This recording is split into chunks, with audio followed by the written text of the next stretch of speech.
এই মুহূর্তে আবার সঙ্গে আছেন ভাষা আন্দোলনের প্রথম শহীদ রফিকুদ্দিন আহমেদের যে 5 ভাই, সেই 5 ভাইয়ের ভিতরে সবচেয়ে ছোট ভাই বীর মুক্তিযোদ্ধা মোহাম্মদ খোরশেদ আলম।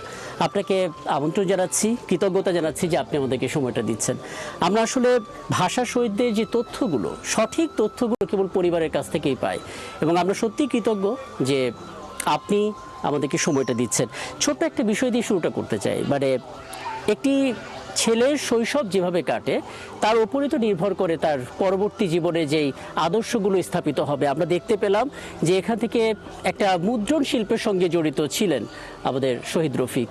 পরবর্তী তিনি ভাষা আন্দোলনে গেলেন এবং পরিবার থেকে বলা হয়েছিল যে আসলে নিজের নিরাপত্তাটা সবার আগে।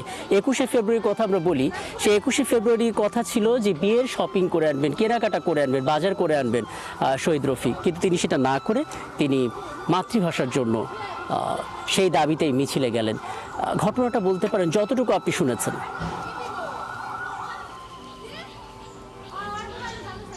আমি বীর মুক্তিযোদ্ধা খোরশেদ আলম, ভাষা শহীদ রফিকের আপন ছোট ভাই। রফিক ছিল হইল সবার বড়, আর 2 বোন ছিল আমরা। রফিক একদিন আমি ছোট সময় থেকেই মা বাবার কাছে শুনছি যে চঞ্চল ছিল, লেখাপড়া থাকে, সে রাজনীতির মতো জড়িত ছিল, স্কুল লিডার ছিল। তখন থেকে সে এই রাষ্ট্রভাষা, যখন রাষ্ট্রভাষার দাবিতে শুরু হইল, রফিকুদ্দিন তো ছিল বাইরা হাই স্কুলের হলো ছাত্র। এখান থেকে 48 সনে ম্যাট্রিক পাস করে ইন্টার করে দেবেন্দ্র কলেজ। দেবেন্দ্র কলেজে লেখাপড়া করার পরে, ইন্টার করার পরে সে চলে যায় ঢাকাতে। বাবা ঢাকা নিয়ে যায়। আমাদের ব্যবসা ছিল বাবাবাজারে, বাবাবাজার কমার্শিয়াল প্রেস। সেই প্রেসে বললো তুমি ঢাকায় আসো আর প্রেস ব্যবসাও দেখো আর লেখাপড়া করো। তখন উনি ওই জগন্নাথ কলেজে ভর্তি হইল, এরপরে লেখাপড়া শুরু করলো। এরপরে তো তার বিয়েও ঠিক হয়েছিল। বিয়ে ঠিক হয়েছিল চাচাতো বোন দিয়ে। তো বাবায় ওনাকে রেখে বললো যে আমি 3 তারিখ করি। তো এর মধ্যে আবার রাষ্ট্রভাষা বাংলার নিয়ে খুবই তাল অবস্থা ঢাকা। তা মিছিল মিটিংয়ে যায় না, উনি বাধা, উনি বই লওয়ার ছিল বাবা, কিন্তু বাধা অতিক্রম করে সে মিছিল চলে গেছে।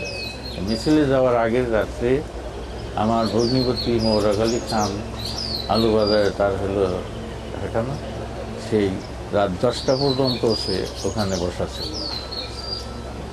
মোবারক আলী খান বলছে, রফিক কাল তো রাষ্ট্রভাষা নিয়ে খুবই মিছিল মিটিং হবে, তুমি কিন্তু মিছিল মিটিংয়ে যাও না, তোমার সামনে বিয়ে, তুমি যেও না। এটা কে বলেছিলেন? এটা আমার ভগ্নিপতি মোবারক আলী খান। আচ্ছা আচ্ছা। উনি বাধা অতিক্রম করে, যেহেতু বাবাও ঢাকা নাই, বাবা তখন দেশের বাড়িতে আসছে 3 তারিখ করার জন্য, উনি বাধা অতিক্রম করে চলে গেছে মেডিকেলের ওখানে। মেডিকেল যাওয়ার পরেই কিন্তু সেখানে তার অবস্থা। তারপরে তখনই গুলি শুরু হয়। গুলি শুরু হওয়ার পরেই প্রথম গুলিতেই কিন্তু শহীদ রফিকের মাথার গুলি হয়ে যায়, মস্তক থেকে গুলি হয়ে যায়। তখন ওখানে মনুল্লাহ সাংবাদিক ছিলেন, উনি ছবিটা উঠাইছিলেন। তারপরে সেই খবর ছড়াইয়ে পড়লো। তা আমার মামাতো ভাই ছিল এই পাশের বাড়ি, আমার মামাতো ভাই কেমন যেন খবর পাইছে যে রফিকের মাথায় গুলি লাগছে। তখন উনি ওই মোবারক আলী খানের কাছে গেছে, আমার ভগ্নিপতির কাছে, যে এরকম রফিকের যে গুলি লাগছে, কী করো তুমি, বললো। তো ওখান থেকে ছুটে মেডিকেলে চলে আসলো। মেডিকেলে আসার পরে আইসা দেখলো যে লাশ যে শুয়ে রাখছে, কিন্তু ওখানে 144 ধারা ভঙ্গ করে ওই যারা দায়িত্বে আছিল সিকিউরিটিতে, তারা চুক্তি দিতেছিল না। জি। পরে উনি জোর করে, উনি আবার উর্দু জানতো, উর্দুতে কথা বলছে, বইলে বলছে আপনি জানালাটা দেখতে পারেন। তখন উনি জানালাটা দেখে যে যে ড্রেসটা, যে ব্লু রঙের প্যান্ট শার্ট, সাদা শার্ট, তারপরে কলম যে আসছিল, যে রাত্রিতে যে কাপড়টা পরা ছিল ওই কাপড় পরে সে চলে গেছে। তখন সে শনাক্ত করছে এটাই রফিক। এখন ওই মামদ ভাইয়ের ওখানে রেখে উনি চলে আসছে যে মামার ট্রাঙ্গল করে আসছে।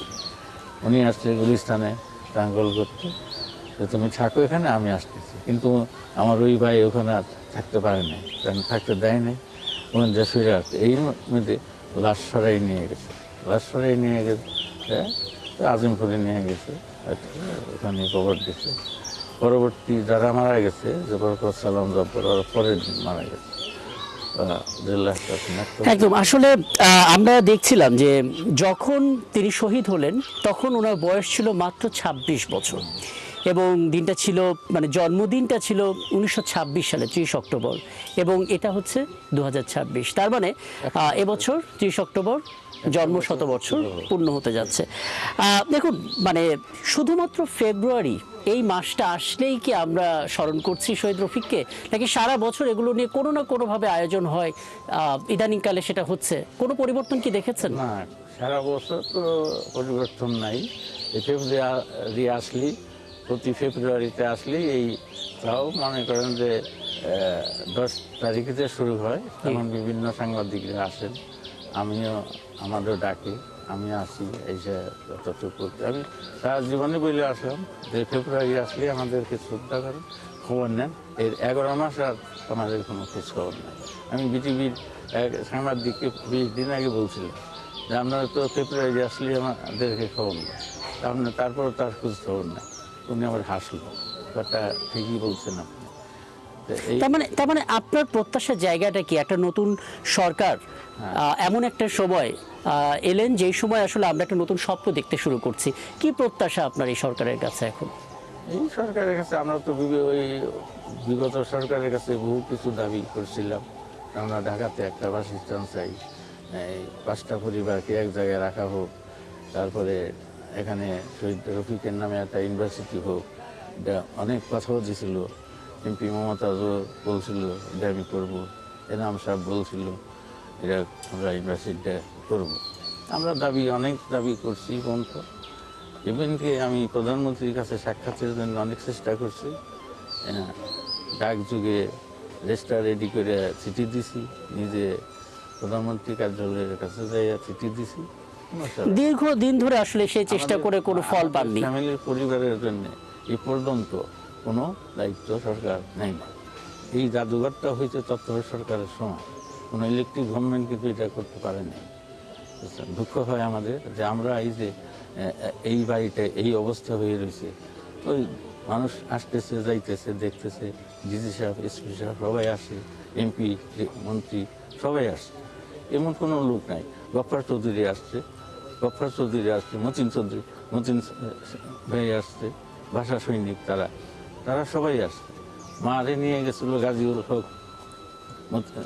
ভাষা সৈনিক গাজীউল হক, হাজিপাড়ার বাসায় আমি সহ গেছি। আমরা অনেক চেষ্টা করছি, অনেক দরখাস্ত করছি, জিয়াউর রহমানের সময় দরখাস্ত করছি। আচ্ছা, এখানে একটা পাঠাগার আছে, সেই পাঠাগারও নানা রকমের সংকটের মধ্যে দিয়ে যাচ্ছে আমরা জানতে পাচ্ছি। কি কি সংকট আপনি দেখেছেন পাঠাগার এবং জাদুঘরে? জাদুঘরে তো এই জাদুঘরটা করার পরই আবার এখানে ওখানে যে মঞ্চটা যখন করছি না, এই মঞ্চটা করার সময় এখানে এই চেয়ারম্যান, এই জায়গার চেয়ারম্যান, সে এখানে মাটি ফেলান দিল। আচ্ছা, 2019 কি 20-এ, তখন আমরা বাধা দিলাম, তুমি এখানে মাটি ফেলাইতেছো কেন? বাইরে হাসিনা প্রকল্প, এই প্রকল্পে এখানে গুচ্ছগ্রাম করে। শহীদ রফিকের বাড়ির সামনে কি গুচ্ছগ্রাম করতে বলছে প্রধানমন্ত্রী? এটা অনেক চেষ্টা করো। তার মানে নানা রকমের আসলে বঞ্চনার মধ্যে দিয়ে আপনারা গেছেন। সেটা পর্যন্ত আমাদের দায়িত্ব নিতে পারে না। একদম ডিসি নিজে বলছে যে আপনারা উপরে লেভেলের কথা বলেন। লাস্টে আমরা বাধ্য হয়েছি, তখন প্রধানমন্ত্রীর কাছে স্মারকলিপি পাঠিয়েছে, তখন সে এই খুঁটিমুটি সব উঠে আনেছে। এটা নিয়ে আমাদের প্রতিবাদ। অনেক ধরনের সংকট আছে, আমি সারাদিন আসলে এগুলো নিয়ে কথা বলার চেষ্টা করব, কারণ আমাদের মূল উদ্দেশ্য ছিল এই আয়োজনটার মধ্য দিয়ে এই সংকটের গুলো শোনা। জি। 69-এ আমার মমতা ইসা চলে যায় 69-এ। আচ্ছা, এরপর 52-তে গেছে, 73-এ আমার ভাই, আমার বড় যে স্বাধীনতা যুদ্ধের, জি। আমরা এই বাড়িতে থেকে আমরা যুদ্ধ পরিচালনা করছি। আচ্ছা, বড় গলায় আমরা বলতে পারবো, কোনো একটা লোক তখন চাপে নাই, সমস্ত এমপিরা সব ইন্ডিয়াতে চলে গেছে, আমরা এই বাড়িতে থেকে যুদ্ধ পরিচালনা করছি। আমার এই ভাই স্বাধীনের পরে যখন তাকে চেয়ারম্যান বানানো হয়েছে, দুঃখের বিষয় তাকে দুঃখে ক্ষেত্রে মারা গেল 73। এরপর থেকে আমরা বিরত রাজনীতি থেকে, তা নাহলে ওই ভাই থাকলে আজকে আমার এই বাড়ি এই অবস্থা থাকতো না, সিংহের এলাকায় এই অবস্থা থাকতো না। তার মানে আমরা যদি ছোট করে এই তালিকা যদি তৈরি করি, যেটা খোরশেদ আলম, আমরা যদি হ্যাঁ জিজ্ঞেস করেন। আমরা যদি দাবির কথাগুলো শুনি, প্রথম কোন জিনিসটা প্রয়োজন আসলে ঠিক এই মুহূর্তে আপনাদের? প্রথম আমাদের পরিবারের জন্য একটা ঢাকাতে একটা মাথা গোজার ঠাই। এরপরে তার নামে একটা ইউনিভার্সিটি দরকার। একটা ইউনিভার্সিটি হইলে আমরা তাতে শান্তি পেতাম যে হ্যাঁ এটা কিছু হইলে দিয়ে গেল সরকার। আচ্ছা, আমি আপাতত এই দুটোরই, আমি নিশ্চয়ই বিরতি থেকে ফিরে এসে আরও কথা হবে। আপনি তো আছেনই, অনেক ধন্যবাদ এবং কৃতজ্ঞতা আপনাকে। আমাদের সঙ্গে ছিলেন প্রথম ভাষা আন্দোলনের শহীদ রফিক আহমেদের আপন ছোট ভাই বীর মুক্তিযোদ্ধা মোহাম্মদ খোরশেদ আলম। আমরা কথা বলছিলাম এবং এখনও আমরা যখন কথা বলছি ঠিক এখানে উপজেলা প্রশাসন সিংগাইরের পক্ষ থেকে পুষ্পস্তবক অর্পণ করার জন্য অনেক মানুষ অপেক্ষা করছেন।